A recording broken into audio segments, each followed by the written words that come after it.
নমস্কার বন্ধুরা, পিশাচ পর্ব অডিও স্টোরি থেকে আমি সুদর্শন আপনাদের প্রত্যেককে অনেক অনেক ওয়েলকাম জানাই। প্রত্যেকবারের মতো আজও আপনার জন্য থাকছে একটি রোমাঞ্চকর হাড় হিম করা ভৌতিক গল্প, যেটি আপনার মনে ছাপ রেখে যাবে অবশ্যই। তবে হ্যাঁ, বিশেষভাবে মনে রাখবেন, আমাদের আজকের এই গল্পটি সম্পূর্ণরূপে লেখকের কল্পনাপ্রসূত। এই গল্পের সঙ্গে কোনো ঘটনার বাস্তবে কোনো মিল নেই। কোনো প্রকার অন্ধবিশ্বাস বা কুসংস্কারকে প্রশ্রয় দেওয়া আমাদের অভিপ্রায় নয়। গল্পের মধ্যে রোমাঞ্চকর এবং ভয়াবহ ভৌতিক আবহ সৃষ্টি করার জন্য লেখক গল্পের মধ্যে কিছু অতিলৌকিক ঘটনাবলীর উল্লেখ করেছেন। তবে আশা রাখব সম্পূর্ণ গল্পটি প্রিয় শ্রোতা বন্ধুরা শুধুমাত্র বিনোদনের দৃষ্টিকোণ থেকে গ্রহণ করবেন। আজ আপনি শুনবেন সুলেখক ইন্দ্রনীল সেনের কলমে অনবদ্য গ্রাম বাংলার ভয়ের গল্প, বীরভূমের বাড়িতে বিপদ। তাহলে চলুন শুরু করি। এনজয় করুন আজকের গল্পটি এবং গল্পের শেষে অবশ্যই কমেন্ট করে জানাবেন আপনার মতামত। আর চ্যানেলটি এখনো পর্যন্ত সাবস্ক্রাইব না করলে এক্ষুনি সাবস্ক্রাইব করে পিশাচ পর্ব অডিও স্টোরির সঙ্গে জুড়ে যান আগামীতে আসা এই ধরনের রোমাঞ্চকর এবং ভৌতিক গল্পগুলি নিয়মিত শোনার জন্য। শুরু হচ্ছে বীরভূমের বাড়িতে বিপদ।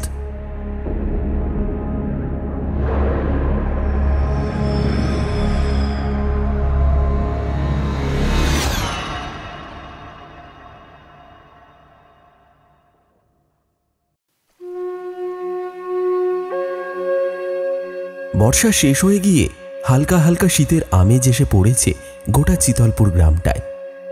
গ্রামের শেষে এক প্রান্তে আঁকা বাঁকা ময়াল সাপের মতো বয়ে চলে গেছে একটা নদী। সেই নদীর ধারেই পচাদার ছোট্ট চায়ের দোকান।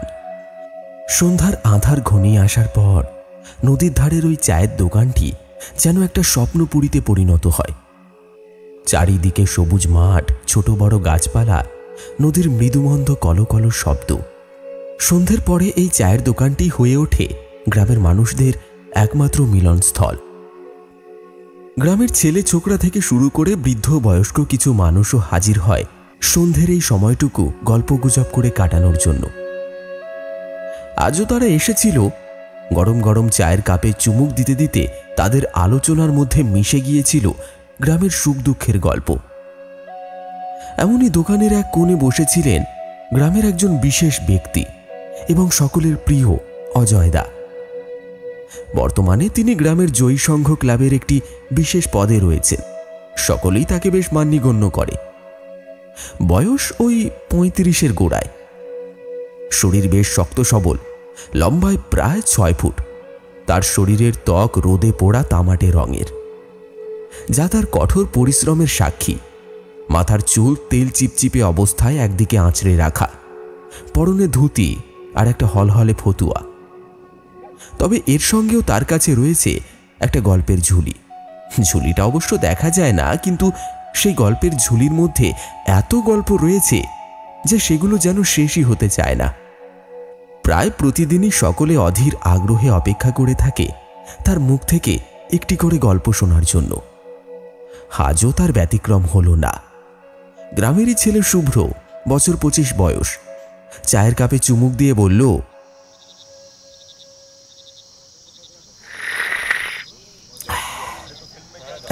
অজয়দা, একটা পিলে চমকানো গল্প শোনাও দেখি। রোজ রোজ ওই কুমোর পাড়ার সাথে ফুটবল খেলায় হেরে যাওয়ার কথা আলোচনা করতে আর ভালো লাগছে না। অজয়দা বলল, ছেলেগুলো আমাদের ভালোই খেলছিল রে, কিন্তু রেফারিটা বদমাইশি করলো। কুমোরপাড়া বোধহয় আগে থেকেই টাকা খাইয়ে দিয়েছিল। তা যাগ্গে সেসব কথা। এইটুকু বলে একটা গরম চায়ের কাপে পেল্লায় এক চুমুক দিয়ে খানিকক্ষণ গম্ভীরভাবে চুপ করে বসে রইল অজয়দা। বোধহয় কোন ঘটনার কথা বলবে সেটাই তখন মনে মনে গুছিয়ে নিচ্ছে। কিছুক্ষণ পর একটা দীর্ঘ নিঃশ্বাস ফেলে অজয়দা বলল, একটা ঘটনার কথা মনে পড়ে যায় বুঝলি, আর যতবারই মনে পড়ে ততবারই বুকের ভেতরটা কেমন যেন মোচড় দিয়ে ওঠে। বড়ই মর্মান্তিক সেই কাহিনী।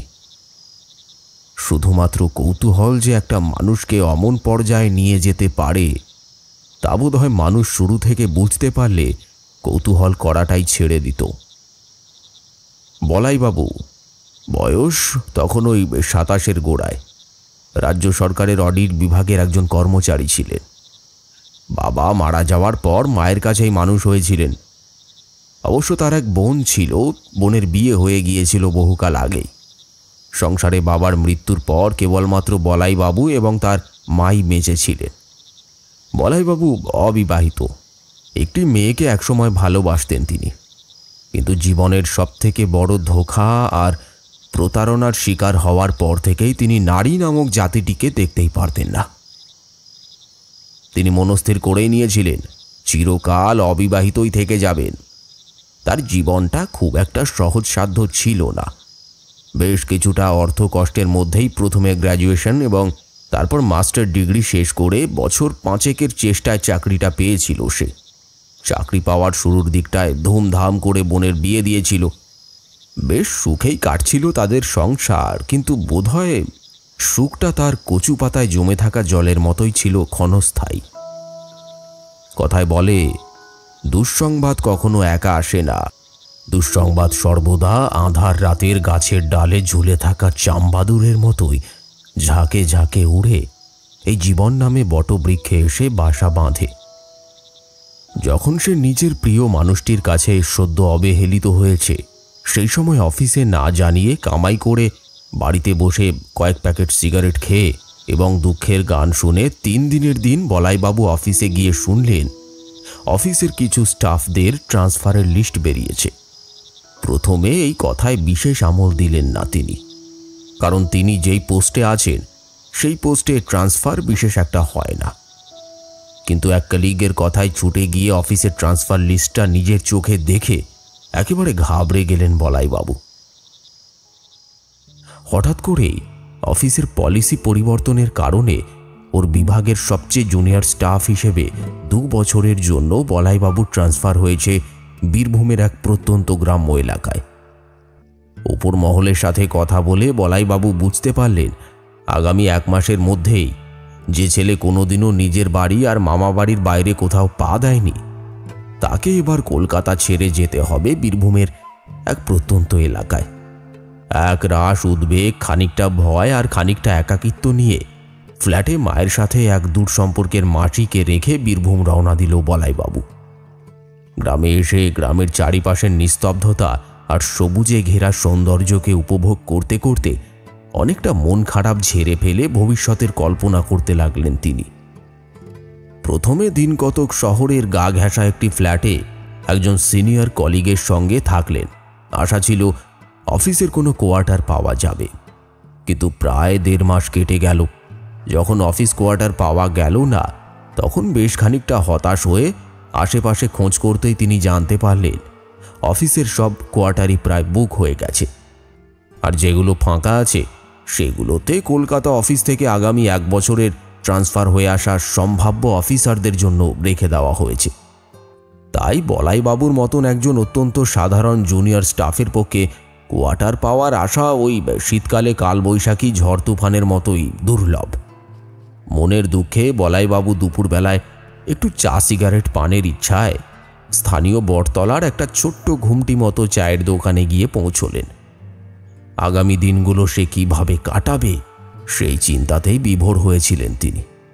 কথায় কথায় চা দোকানের মালিক হরিসাধনের কাছে জানতে পারলেন যে কাছেই কোথায় নাকি একটা কম দামে বাড়ি ভাড়া পাওয়া যায়। বাড়িটা নাকি বেশ বড় সড়ো, তবে বেশি একটা লোক সেখানে যাতায়াত করে না, একটু অফসাইড হওয়ার কারণে।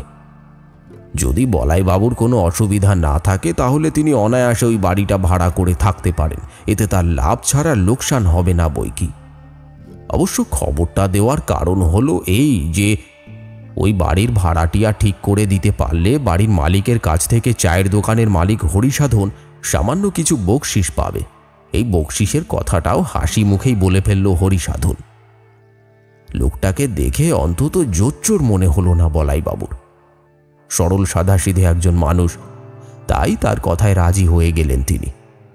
অবশ্য তার মুখে কথাটা শোনার পর বাড়িটা দেখার জন্য এবং বাড়িটা দেখে মাকে আনার জন্য একটা সিদ্ধান্ত নিয়েছিলেন বলাইবাবু। কিন্তু বলাইবাবুর ভাগ্যের চাকার স্টিয়ারিং যেন অনেক দিন আগেই চলে গিয়েছিল কোনো এক অদৃষ্টের হাতে। পরদিনই বীরভূমের অফিসে গিয়ে তিনি জানতে পারলেন এখানে আসার 3 মাসের মধ্যে সে যদি তার পরিবারকে নিয়ে আসে তবেই সে অফিস থেকে ডিরেক্ট গাড়ি ভাড়ার টাকাটা পাবে, আর দেরি হয়ে গেলে সম্পূর্ণ নিজের খরচায় বাড়ির জিনিসপত্র এবং লোকজনকে নিয়ে আসতে হবে। তাই যত শীঘ্র সম্ভব বলাইবাবুকে কলকাতায় গিয়ে তার মাকে এবং প্রয়োজনীয় জিনিসপত্র গাড়ি ভাড়া করে নিয়ে আসতে হবে। অগত্যাই তাড়াহুড়োর মধ্যে আর বাড়িটা দেখা হয়ে উঠল না বলাইবাবুর। তখন চারিদিকে দ্রব্যমূল্যের বৃদ্ধি এমনিতেই আকাশ ছোঁয়া, ওদিকে কলকাতার ফ্ল্যাটের ভাড়া আর নিজের থাকা খাওয়ার খরচা সব মিলিয়ে মাসের মাইনে প্রায় সবটাই শেষ হয়ে যাচ্ছিল। এমন পরিস্থিতিতে নিজের পকেট থেকে গাড়ি ভাড়া করে মাকে এবং বাড়ির জিনিসপত্র নিয়ে আসা এক প্রকার সম্ভব ছিল না তার কাছে। অগত্যা তৎক্ষণাৎ কলকাতায় ফিরে গিয়ে আগামী 2 দিনের মধ্যেই গাড়ি ভাড়া করে বলাইবাবু তার সমস্ত কাজ মিটিয়ে হরিসাধন এবং স্থানীয় কিছু মানুষের সহযোগিতায় অফিস কলোনি থেকে বেশ অনেকটা দূরে বর্ষি নামের একটি গ্রামের এক প্রান্তে জঙ্গলের আড়ালে, অর্থাৎ এক কথায় বলতে গেলে অপেক্ষাকৃত নির্জনে থাকা একলা ওই বাড়িটার মধ্যে শিফট করে গেলেন। এরপর এগ্রিমেন্টে সই করে বকেয়া দালালি ছাড়াও মিষ্টি খেতে কিছু টাকা হরিসাধনের হাতে ধরিয়ে দিলেন বলাইবাবু। তবে সেখান থেকে চলে আসার আগে হরিসাধন বলল, দেখেন জায়গাটা পছন্দ তো, আর পছন্দ না হয়েই বা যাবেন কোথায়? এত কম দামে এমন একটা নির্জন জায়গা, শান্তিপূর্ণ বাড়ি আপনাকে এই যুগে কে ভাড়ায় দিতে যাবে বলেন দেখি? এই দেখুন, এই 2টো বেডরুম, এদিকে রান্নাঘর আর বাথরুম, বাথরুমের পাশে একটা কুয়ো আছে, সঙ্গে সাফ কলের ব্যবস্থাও আছে, জলের কোনো অসুবিধা হবে না। তবে সন্ধ্যার পর থেকে একটু আলোর পাওয়ার কমে যায় আর কি। গ্রাম্য ব্যাপার তো বুঝতেই পারছেন, সব কিছু কি আর একসাথে পাওয়া যায় নাকি? তাই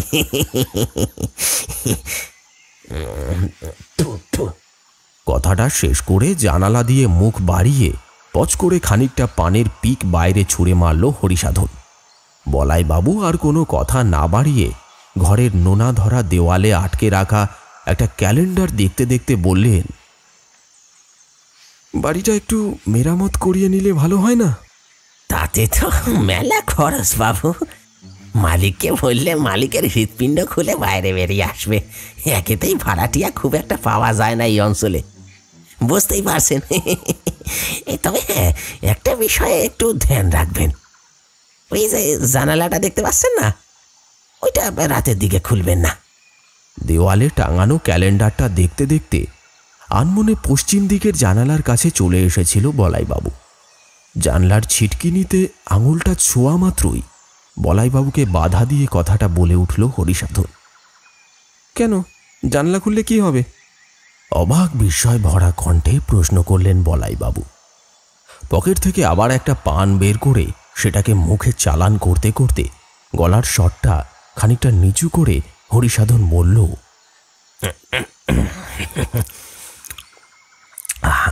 হাওয়া বাতাসে ধুলোবালি উড়ে এসে ঘর নোংরা করবে।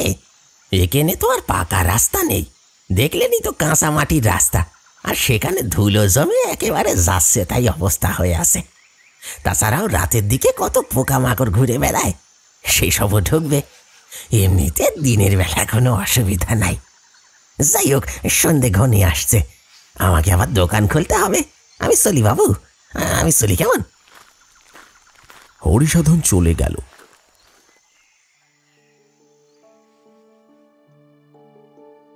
রবিবার সকালে বর্ষি গ্রামের পার্শ্ববর্তী একটি এলাকায় বড় হাট বসে।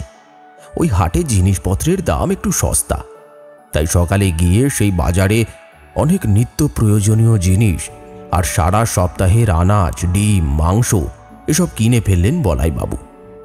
গ্রাম থেকে বেরিয়ে মাইল 3 গেলেই এক জায়গায় ফ্রিজ ভাড়া পাওয়া যায়, তাই বেশি করে খাবার কিনে মজুত রাখাটাই বুদ্ধিমানের কাজ হবে।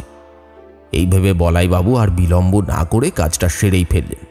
তারপর বাড়ি ফিরে স্নান করে দুপুরবেলা জিভে জল আনা মায়ের হাতে রান্না করা গরম গরম মুরগির মাংসের ঝোল, আলু পোস্ত আর মুগের ডালের সঙ্গে ভাত খেয়ে মেজাজটা বেশ খোলতাই হয়ে গেল বলাইবাবু। তারপর বিছানায় গা এলিয়ে দিয়ে রেডিওতে মৃদুমন্দ শব্দে একটা পুরনো দিনের গান চালিয়ে ঘুমিয়ে পড়ল সে। সন্ধ্যায় ঘুম থেকে উঠে মায়ের সঙ্গে বসে কিছুক্ষণ গল্পগুজব করে রাতের খাবারটাও তাড়াতাড়ি খেয়ে নিলেন বলাইবাবু। পরদিন সোমবার অফিস যেতে হবে।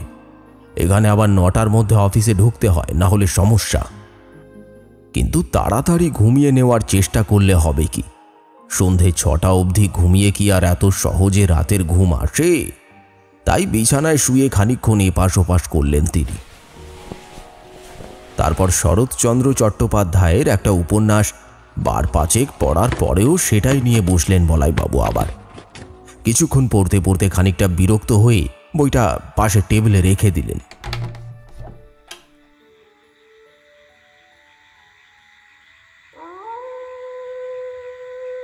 বাড়িটার নিচের তলায় 2টো বেডরুম এবং উপরের তলার অবস্থা খুবই শোচনীয়, তাই সেখানে কেউ থাকে না। বেডরুমের পাশেই আগাছায় ভর্তি এক ফালি বাগান রয়েছে, আর সেই বাগানের পাশের বেডরুমটাতেই শুয়েছিলেন বলাইবাবু। পাশের ঘরটায় ঘুমিয়েছিলেন তার মা। ঘুম না আসার কারণে বেশ কিছুক্ষণ বসে থাকার পর হঠাৎ পশ্চিম দিকের বন্ধ জানালাটার দিকে চোখ পড়ল বলাইবাবুর। মনে পড়ল গত পরশু হরিসাধন বলেছিল এই জানলাটা যেন না খোলা হয়। কিন্তু কেন বারণ করেছিল? শুধুই কি ধুলোবালি আর পোকামাকড়ের ভয়, নাকি অন্য কিছু? প্রচণ্ড কৌতূহল বশে অনেকগুলো প্রশ্ন মাথায় এসে ভিড় করল বলাইবাবুর। যেমন, লোকালয় থেকে বেশ খানিকটা দূরে এই জঙ্গলের আড়ালে নির্জন জায়গায় এই বাড়িটা কে বানিয়েছিল? গোটা বীরভূম এলাকায় এত জায়গা থাকতে, এত গ্রাম থাকতে এইরকম একটা জায়গায় কেন বাড়ি বানালেন? হরিসাধন বলেছিল বাড়ির মালিকরা এখন এখানে থাকেন না, খুবই কম আসেন।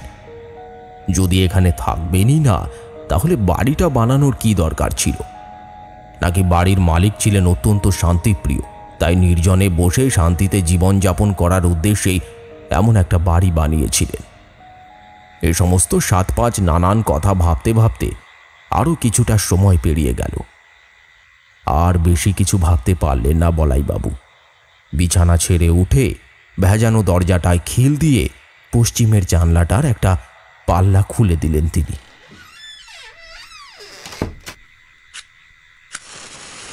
তারপর একটা সিগারেট ধরিয়ে নাইট বাল্বটা জ্বালিয়ে ঘরের মধ্যে পায়চারি শুরু করলেন তিনি। পায়চারি করতে করতে হঠাৎ খাটের তলা থেকে একটা খটখট শব্দ পেয়ে চমকে উঠলেন তিনি। তাড়াতাড়ি ঘরের আলোটা জ্বালিয়ে ঘরটা আলোকিত করতেই শব্দটা বন্ধ হয়ে গেল। ইঁদুর বা ছুঁচো হবে হয়তো, এই ভেবে টেবিলের ড্রয়ার থেকে একটা 3 সেলের টর্চ বের করে তার আলোটা খাটের তলায় ফেলতেই খাটের কোণার দিকে একটা মাঝারি সাইজের সুটকেস দেখতে পেলেন তিনি। কি মনে হতেই গুঁড়ি মেরে খাটের তলায় ঢুকে ধুলো মাখা সুটকেসটা বের করে আনলেন। তারপর মেঝের উপর সুটকেসটাকে রেখে ধীরে ধীরে সুটকেসের ডালাটা খুললেন বলাইবাবু। খোলার সাথে সাথে এক রাশ ধুলো আর একটা ভ্যাপসা গন্ধ এসে ঝাপটা মারল তার নাকে। অগত্যা কয়েক মুহূর্ত অপেক্ষা করে সুটকেসের ভেতরটা ঘাঁটাঘাঁটি শুরু করলেন তিনি। কিছু পুরনো জামা কাপড় আর খবরের কাগজের ছেঁড়া টুকরো রয়েছে শুধু। এসব দেখে বেশ খানিকটা হতাশ হয়ে সুটকেসের ডালাটা বন্ধ করতে যাবেন, এমন সময় হঠাৎ কি মনে হতেই ডালার গায়ে চামড়ার বিবর্ণ খাপটায় হাত ভরলেন বলাইবাবু। আর হাতটা ভরতেই হাতে ঠেকল একটা বইয়ের মতন জিনিস। জিনিসটা বের করে নিয়ে এসে তিনি দেখলেন একটা ছোট্ট নোট বই। এই ধরনের নোট বই সাধারণত অফিসের কাজে ব্যবহৃত হয়। নোট বইটা খুলে আলোর সামনে এসে কয়েক পাতা উল্টাতেই তিনি দেখলেন এতে ভারত সরকারের স্ট্যাম্প দেওয়া আছে, আর এক জায়গায় লাল কালিতে লেখা আছে সুজয় হালদার।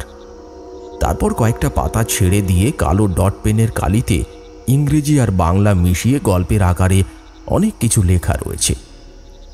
নোট বইটা টেবিলে রেখে বাথরুম থেকে ভালো করে হাত ধুয়ে এসে আর একটা সিগারেট ধরিয়ে লেখাটা পড়তে শুরু করলেন তিনি।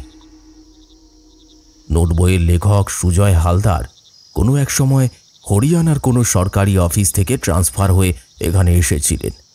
নোটবইয়ের শুরুর দিকটা পড়লে সারসংক্ষেপে এইটুকু বেশ বোঝা যায়, এবং সেটা বুঝতে বিশেষ কোনো অসুবিধা হলো না বলাইবাবুর। তবে এরপরে বলাইবাবু নোটবইটার মধ্যে যা পড়লেন সেটা পড়ার পর তিনি বেশ চিন্তায় পড়ে গেলেন। এইটুকু বলে অজয়দা থামল। তারপর আরেক কাপ গরম গরম চায়ের অর্ডার করে দোকানের ভেতর মাচার উপর বেশ জুতসই করে গুছিয়ে বসে বলতে শুরু করল। ততক্ষণে দোকানে উপস্থিত সকলেই অধীর আগ্রহে এক দৃষ্টিতে চেয়ে রয়েছে অজয়দার দিকে। গল্পের শেষটা ঠিক কোথায় গিয়ে হবে তা নিয়ে সকলের মনেই প্রশ্ন আর কৌতূহল। তবে কেউ বিশেষ কোনো কথা বলল না। কথা বলার সুযোগটা শুধুমাত্র অজয়দার উপরেই ছেড়ে দিলেন তারা।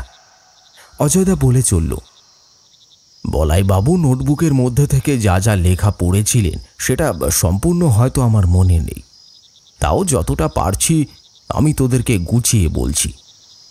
ওই নোটবুকের মধ্যে সুজয় হালদার লিখেছিলেন, লেখালেখি করার অভ্যাস আমার কোনো কালেই নেই, কিন্তু গত কয়েকদিন ধরে আমার সাথে যেসব ঘটনা ঘটছে তা লিখে রাখাটাই নেহাত দরকার। বিগত 1 মাস একা একা বীরভূমের এই প্রত্যন্ত গ্রামের থেকে অফিস আর ঘরের কাজ করে এক প্রকার বিরক্ত হয়ে উঠেছিলাম। তাই একঘেয়েমি কাটাতে গত শনিবার জঙ্গলের দিকটায় একা একা ঘুরতে যাওয়ার সিদ্ধান্ত নেই। জায়গাটার উপর কৌতূহল আমার আসার পর থেকেই জন্মেছিল। তবে যদি কেউ আমার এই লেখাটি পড়েন, তাকে উদ্দেশ্য করে আমি বলবো, ওই জঙ্গলকে নিয়ে বা এই জায়গাটিকে নিয়ে কৌতূহল বশে কখনোই রিসার্চ করতে যাবেন না। তাতে ফল খারাপ ছাড়া ভালো হবে না। আমি নিজেও কৌতূহল বশে জঙ্গলের ভেতর প্রবেশ করেছিলাম, কারণ বেশ কয়েকদিন ধরে আমি কিছু অদ্ভুত আওয়াজ আর অদ্ভুত কিছু একটা উপস্থিতি যেন এই ঘরের পশ্চিমের জানালার বাইরে দূরে থাকা জঙ্গলের ভেতর আভাস পেয়েছিলাম। তাই আর নিজেকে সামলে রাখতে না পেরে এগিয়ে চলেছিলাম। কিছুটা অগ্রসর হওয়ার পর একটা বছর 10-12 বাচ্চা ছেলে আমার নজরে পড়ল। ছেলেটার গায়ের রং আর সাজ পোশাক দেখে বোঝা যায় ছেলেটা আদিবাসী সম্প্রদায়ের একজন। সে একটা প্রকাণ্ড গাছের তলায় ধ্যানের ভঙ্গিমায় বসে আছে। আমি ধীরে ধীরে নিঃশব্দে সামান্য এগিয়ে গেলাম। দেখলাম ছেলেটির সামনে কয়েকটি ছোট বড় আকৃতির পাথর সাজানো রয়েছে। পাথরগুলো দেখে মনে হবে যেন পেপার ওয়েট। ছেলেটি একভাবে সেই পাথরগুলোর দিকে চেয়ে ধ্যান করার ভঙ্গিমায় বসে আছে। আমি কাছে যেতেই ছেলেটি চমকে উঠল, আর আমাকে দেখা মাত্রই তাড়াতাড়ি সেই পাথরের টুকরোগুলো হাতের মুঠোর মধ্যে লুকিয়ে ফেলল। আমি ছেলেটির দিকে তাকিয়ে মৃদু হাসলাম। আমার কাছে বেশ কয়েকটা পান ছিল। বন্ধুত্ব বাড়ানোর খাতিরে এক খালি পান তার দিকে এগিয়ে ধরলাম। পান দেখে ছেলেটার চোখ চকচক করে উঠল। আমার হাত থেকে পানটা নিয়ে গালে পুড়ে চিবোতে থাকলো সে। আমি তখন তাকে ইশারায় জিজ্ঞেস করলাম সে এতক্ষণ এখানে কি করছিল। তবে ছেলেটা কোনো উত্তর না দিয়ে পান চিবোতে চিবোতে উপরের দিকে তাকিয়ে প্রণামের ভঙ্গিতে কপালে হাত ঠেকালো। তখন আমি ইশারায় তার হাতের মুঠোয় থাকা জিনিসগুলো দেখতে চাইলাম। কয়েক মুহূর্ত কি যেন একটা চিন্তা করে সে একটা পাথরের টুকরো আমার হাতে দিল। বললে কেউ বিশ্বাস করবে না হয়তো। জিনিসটা হাতে নিতেই আমার সমস্ত শরীরে যেন একটা শিহরণ বয়ে গেল। মনে হলো আমার শরীর যেন বেশ কয়েক গুণ ভারী হয়ে গেছে। আমি আর নড়াচড়া করতে পারবো না, এইরকম একটা পরিস্থিতি। পাথরের টুকরোটা ছোট হলে হবে কি, সেটা ছিল বেশ ভারী আর গরম। এ বিষয়ে আমি তাকে ইশারায় আরো কিছু প্রশ্ন করতে যাব, এমন সময় জঙ্গলের ভেতর থেকে আদিবাসী গোছের মধ্যবয়স্ক কয়েকজন মানুষ এসে সেখানে উপস্থিত হলো। ছেলেটির হাতে ওই পাথর দেখে তারা নিজেদের ভাষায় উত্তেজিত স্বরে কিছু বলা বলি করতে করতে ছেলেটাকে পাকড়াও করে সেখান থেকে নিয়ে চলে যেতে উদ্যত হলো। আমি ভাবলাম একবার তাদেরকে কিছু বলবো, আর বলার জন্য মুখ খোলার চেষ্টা করা মাত্রই ওদের মধ্যে থেকে একজন রক্ত জল করা এক ভয়ানক চাহনিতে আমার দিকে তাকালো। ওনার চাহনি দেখে আমি আর কিছু বলার সাহস পেলাম না। ওরা চলে যাওয়ার পর আমার বেশ কিছুক্ষণ সময় লাগলো সম্পূর্ণ ঘটনাটা বুঝে ধাতস্থ হতে। আমি আর জঙ্গলের ভেতর বেশিক্ষণ দাঁড়ানোটা সমীচীন বলে মনে করলাম না, তাই ধীরে ধীরে বাড়ির উদ্দেশ্যে রওনা হলাম।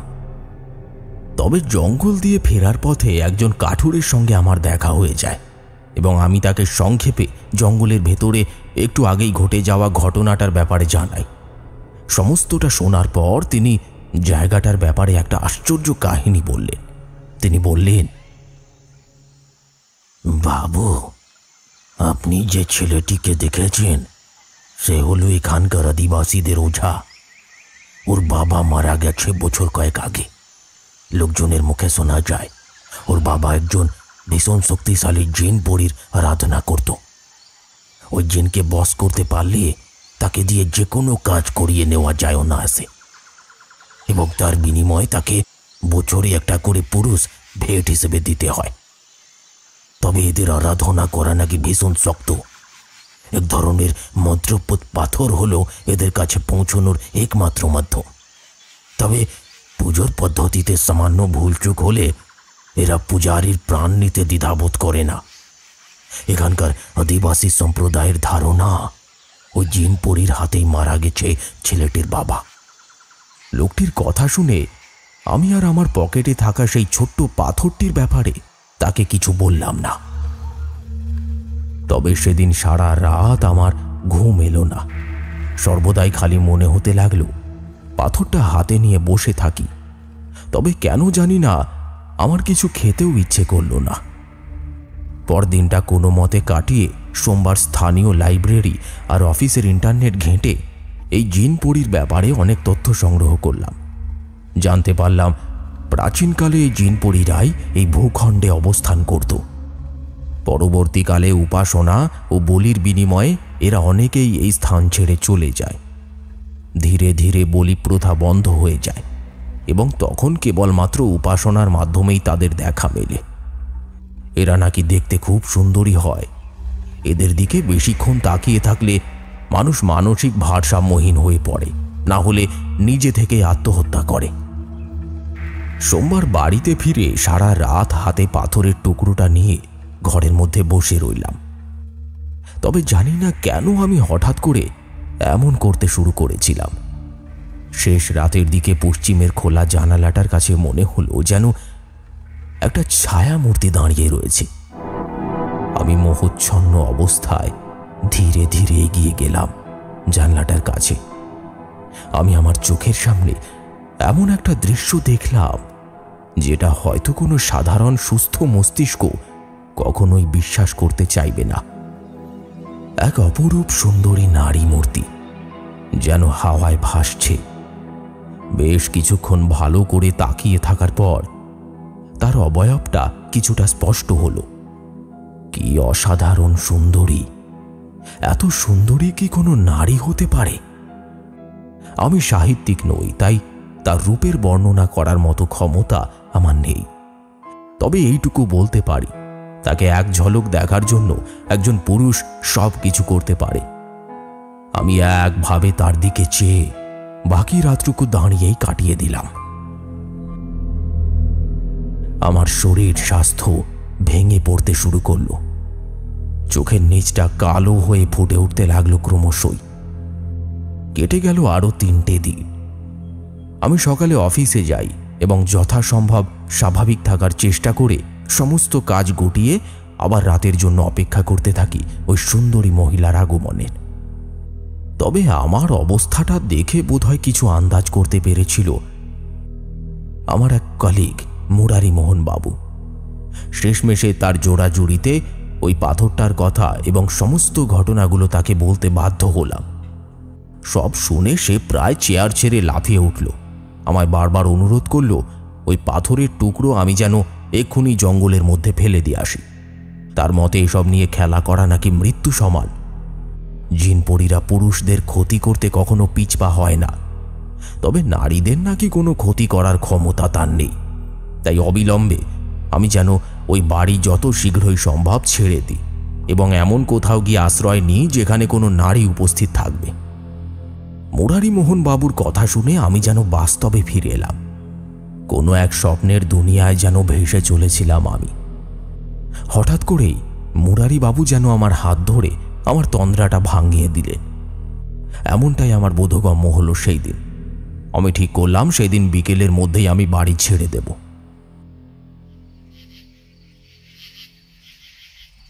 এখন সন্ধ্যা 6টা বাজে। বাইরে পূর্ণিমার চাঁদ উঠেছে। আমার ব্যাগপত্র সব গোছানো হয়ে গেছে। একটু পরেই মুরারিমোহন বাবু তার এক মাসিকে নিয়ে আসবেন। রাতে তার বাড়িতেই থাকব।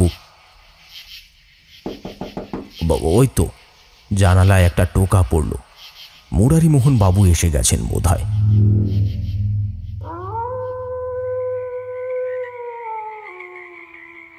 এইটুকু বলে অজয়দা আবার থামল। রুদ্ধশ্বাসে দোকানের ভেতর বসে এতক্ষণ কাহিনীটা শুনে চলেছিল সবাই। শ্রোতাদের মধ্যে থেকে অর্ঘ্য প্রশ্ন করল, এরপরে কি হলো অজয়দা? এরপরে আর কি, নোটবুকের লেখাটা এখানেই শেষ।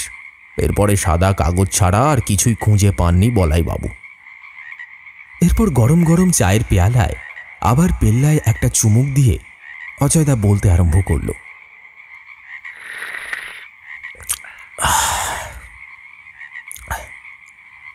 পরদিন সকাল 8টায় মায়ের জোরে জোরে দরজা ধাক্কা দেওয়ার আওয়াজে ঘুম ভেঙেছিল বলাইবাবুর। আগের দিন রাতে নোটবই পড়া শেষ করে সুটকেসটা খাটের তলায় ঢুকিয়ে ঘুমোতে ঘুমোতে প্রায় 3:45 বেজে গিয়েছিল। তাই আর দেরি না করে তাড়াতাড়ি অফিস যাওয়ার প্রস্তুতি নিতে শুরু করলেন বলাইবাবু।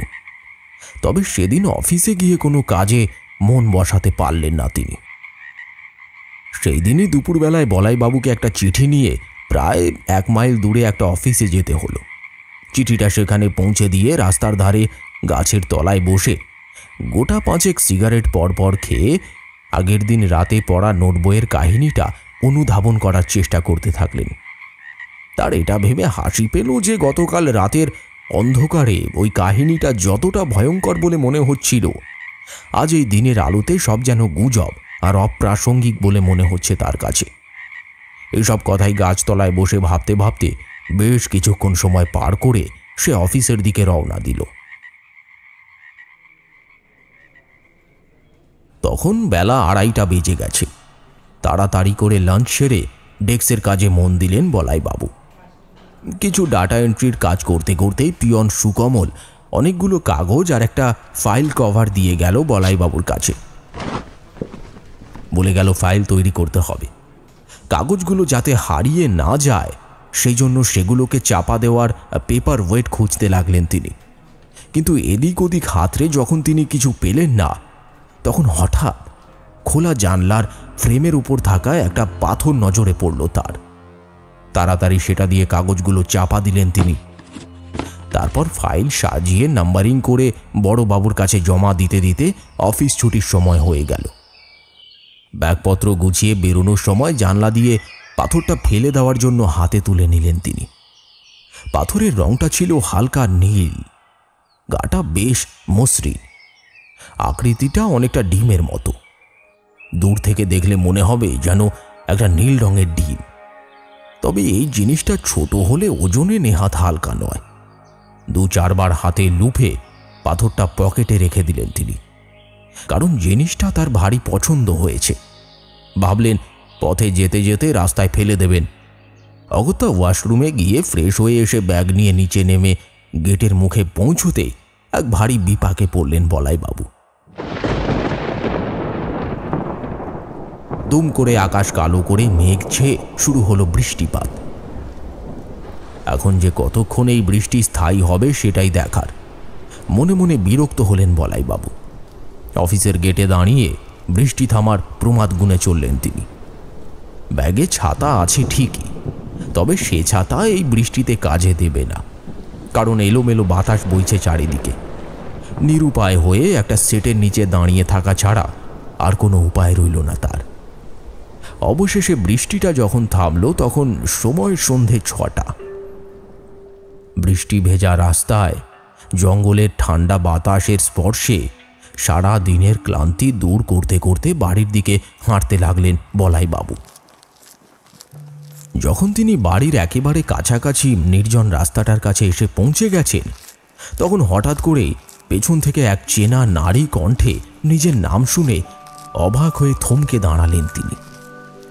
বলাই না? তারপর পিছন ফিরে তাকিয়ে একটু অবাক হয়ে গেলেন। আরে কনকলতা, তুই তুই এখানে কিভাবে? আমি তো এখানেই থাকি। আমার হাজবেন্ড এখানকার একটা প্রাইমারি স্কুলে চাকরি করে। বিয়ের পর এখানেই আছি। তা তুই এখানে কি ব্যাপার? তোকে দূর থেকে দেখেই না আমি চিনতে পেরেছি ঠিক। বৃষ্টির পরেও থেকে যাওয়া মৃদুমন্দ অথচ জোরালো হাওয়ায় নিজের অবাধ্য চুলকে কপাল থেকে সরাতে সরাতে বলল কনকলতা। বলাইবাবু নিজের সম্পর্কে কিছু কথা বলে কনকলতার সঙ্গে কথা বলতে বলতে এগিয়ে চলল সরু কাঁচা মাটির পথটা ধরে। তখন সন্ধ্যার আধার ক্রমশ ঘনিয়ে আসছে, তবে সামান্য আলো এখনো অবশিষ্ট রয়েছে। চারিদিকে ওই আলো আঁধারির পরিবেশে কনকলতাকে ভারী সুন্দর দেখাচ্ছিল। বলাইবাবুর কিছু পুরনো দিনের কথা মনে পড়ে যায়। তারা একসঙ্গে কলেজে পড়ত। কলেজে পড়াকালীন বিশেষ কোনো কথা হয়নি তাদের মধ্যে, কিন্তু বলাইবাবু ভালো গান গাইতেন, কনকলতা তার গানের ভক্ত ছিল। বেশ ভালো লাগতো বলাইবাবুর তাকে, তবে কথাটা কখনো প্রকাশ করেননি তিনি। বলাইবাবু দেখলেন কনকলতার শরীর যেন এখন আরো বেশি আঁটোসাঁটো হয়েছে। কথা বলতে বলতে বারংবার বলাইবাবুর নজর চলে যাচ্ছে তার আঁচল সরে যাওয়া যৌবনের দিকে, আবার কখনো কখনো বা বিন্দু বিন্দু ঘাম জমা আঁচলের আড়ালে উঁকি মারা নাভিকূপের দিকে। কেমন যেন একটা মোহচ্ছন্ন অবস্থায় পৌঁছে যাচ্ছে বলাইবাবু ধীরে ধীরে, আর তার সঙ্গে একটা খুব সুন্দর মিষ্টি গন্ধ ভেসে আসছে কনকলতার শরীর থেকে। কথা বলতে বলতে তারা একটু সরু অথচ গভীর নদীর ধারে এসে পৌঁছায়। সেখানে একটি শুকনো গাছের গুঁড়ির ওপর বসে প্রায় আধা ঘন্টা গল্প করেন কনকলতা এবং বলাইবাবু। এমন সময় দূরে কোথাও কোনো বাঁশবনের বাঁশ গাছের নিচ থেকে রক্তলোলুপ শিয়ালের দল হঠাৎ করে চিৎকার করে উঠল। সেই আওয়াজেই ঘোরটা কাটল বলাইবাবুর। তিনি বুঝলেন দেরি হয়ে গেছে, এবার বাড়ি ফিরতে হবে, নয়তো মা চিন্তা করবে। কনকলতাকে বিদায় জানাতে উঠে দাঁড়াতেই একটা ভয়ঙ্কর ঘটনা ঘটল। বলাইবাবু দেখলেন কনকলতা যেন মাটি থেকে সামান্য উপরে হাওয়ায় ভাসছে। তার পা এখন আর মাটির সঙ্গে লেগে নেই। তার শরীরের ভেতর থেকে বেরিয়ে আসছে এক উজ্জ্বল সাদা রঙের জ্যোতির ছটা। সে এক অদ্ভুত, অকল্পনীয়, অবাস্তব ঘটনা। তার মাথার চুল অবিন্যস্তভাবে এলোমেলো হয়ে উঠছে বাতাসে। সে যেন আর বলাইবাবুর পরিচিত কনকলতা নয়। ধীরে ধীরে তার চেহারা এবং রূপের পরিবর্তন ঘটছে। বলাইবাবুর মনে হলো আর এক মুহূর্ত এখানে দাঁড়িয়ে থাকা উচিত হবে না, এক্ষুনি তাকে পালিয়ে যেতে হবে। কিন্তু যেই সে ওখান থেকে ছুটে পালানোর জন্য পিছন দিকে ঘুরেছে, তখনই হঠাৎ সামনে থেকে বুকের মধ্যে একটা জোরালো ধাক্কা অনুভব করল সে, যেন কেউ কোমল হাতে অথচ খুব জোরে একটা ধাক্কা মেরেছে তাকে। তাল সামলাতে না পেরে বলাইবাবু ছিটকে গিয়ে পড়লেন প্রায় 15 থেকে 20 হাত দূরে গভীর নদীর জলরাশির উপর। তিনি সাঁতার জানেন না। হাত পা নাড়িয়ে ছটফট করতে করতে একটা ব্যর্থ বাঁচার আশায় বারবার ডুবে এবং ভেসে উঠতে দেখা গেল একটি মানুষকে। অথচ এই দৃশ্য দেখার জন্য তখন আশেপাশে ওই অদ্ভুত মহিলা ছাড়া আর কোনো মানুষের উপস্থিতি ছিল না। জলের মধ্যেই হাবুডুবু খেতে খেতে বলাইবাবু স্পষ্ট অনুভব করলেন তার পকেটে রাখা ওই পাথরটা যেন গরম লোহার মতো প্রচণ্ড উত্তপ্ত হয়ে উঠছে ক্রমশ। তিনি বুঝলেন তার হাতে আর বেশি সময় নেই। শেষবারের মতো তার মায়ের মুখটা বলাইবাবুর চোখের সামনে ভেসে উঠল। আজ পূর্ণিমা, আকাশে গোলাকার ধবধবে সাদা চাঁদটা শেষবারের মতো একবার দেখে নিলেন বলাইবাবু। এরপর সব কিছু অন্ধকার আর ভীষণ গভীর। সেই গভীর অন্ধকার শূন্যস্থান থেকে আর ফিরে আসতে পারলেন না তিনি।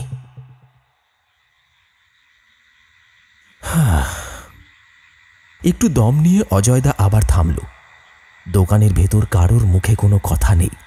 অজয়দা আবার বলল, তবে এই ঘটনার শেষ চমকটা এখনো বাকি আছে। যেটা শুনলে তোরা শিউরে উঠবি। পরদিন সকালে গ্রাম ছেড়ে একটু দূরে বলাইবাবুর মৃতদেহটা উদ্ধার করা হয়েছিল। থানার দারোগা, গ্রামবাসী এবং বলাইবাবুর অফিসের কিছু কলিগ সেখানে উপস্থিত হয়েছিলেন খবরটা পেয়ে। অফিস কলিগদের মধ্যে থেকেই একজন বললেন, এস, কি নির্মমভাবে মারা গেল বেচারা। বিগত কয়েকদিন ধরে ছেলেটাকে অদ্ভুত আচরণ করতে দেখেছি। একমাত্র বৃদ্ধ মা, তার এখন যে কিভাবে দিন কাটবে সে কথা ভাবতেই খারাপ লাগছে। দারোগা পাশেই দাঁড়িয়েছিলেন। তিনি বললেন, এই ব্যাটা নিশ্চয়ই ওই আদিবাসীদের জিন পরীর শিকার হয়েছে। প্রতি বছর পূর্ণিমার এক বিশেষ তিথিতে, বিশেষ সময় একটি করে পুরুষ মানুষের বলিদান চায় ওদের দেবতা। এ কথা তো এখানকার সকলেই জানে। তারা চেনা কোনো মহিলার রূপ ধরে নিজের শিকারকে কাছে টানে। বোধহয় তাদের ফাঁদেই পড়েছিল বেচারা। কিন্তু আশ্চর্য, এরকম একটা অপরিচিত মানুষের সাথে ওই আদিবাসীদের উপাসকের কি শত্রুতা থাকতে পারে? Very strange, very strange. আয় আয় আয়, কে নিয়ে পালাচ্ছিস রে? দাঁড়া দাঁড়া দাঁড়া দাঁড়া বলছি। দারোগার চিৎকার আর তার দৃষ্টিকে অনুসরণ করে সকলে দেখল একটি বছর 10-12 বাচ্চা ছেলে বলাইবাবুর পকেট থেকে নীল রঙের উজ্জ্বল একটা পাথর জাতীয় কিছু বের করে সেটা হাতের মুঠোয় ধরে জঙ্গলের ভিতরে দৌড়ে অদৃশ্য হয়ে গেল।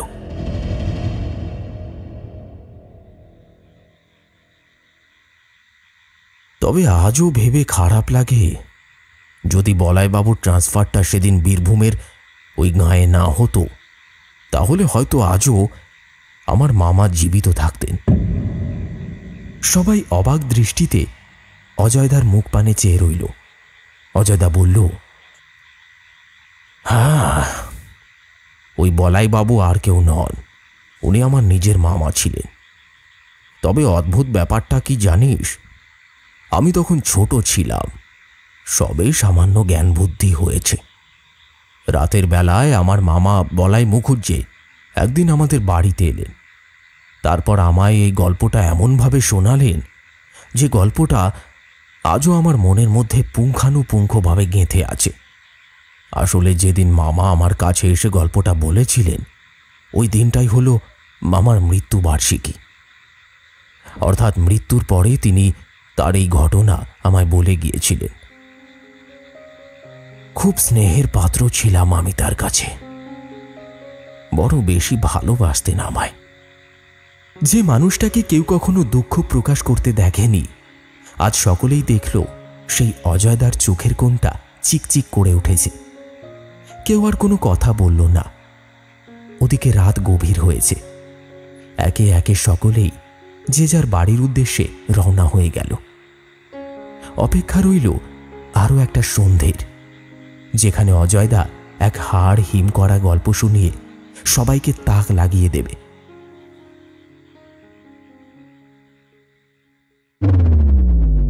শুনলেন বীরভূমের বাড়িতে বিপদ। গল্পটি আপনার কেমন লাগলো অবশ্যই আপনার মতামত কমেন্ট সেকশনে কমেন্ট করে জানাতে ভুলবেন না। আর এই ধরনের রোমাঞ্চকর গল্পগুলি বারবার শোনার জন্য পিশাচ পর্ব অডিও স্টোরিকে এক্ষুনি সাবস্ক্রাইব করুন। দেখা হচ্ছে আরও একটি রোমহর্ষক কাহিনীর সাথে আগামী এপিসোডে।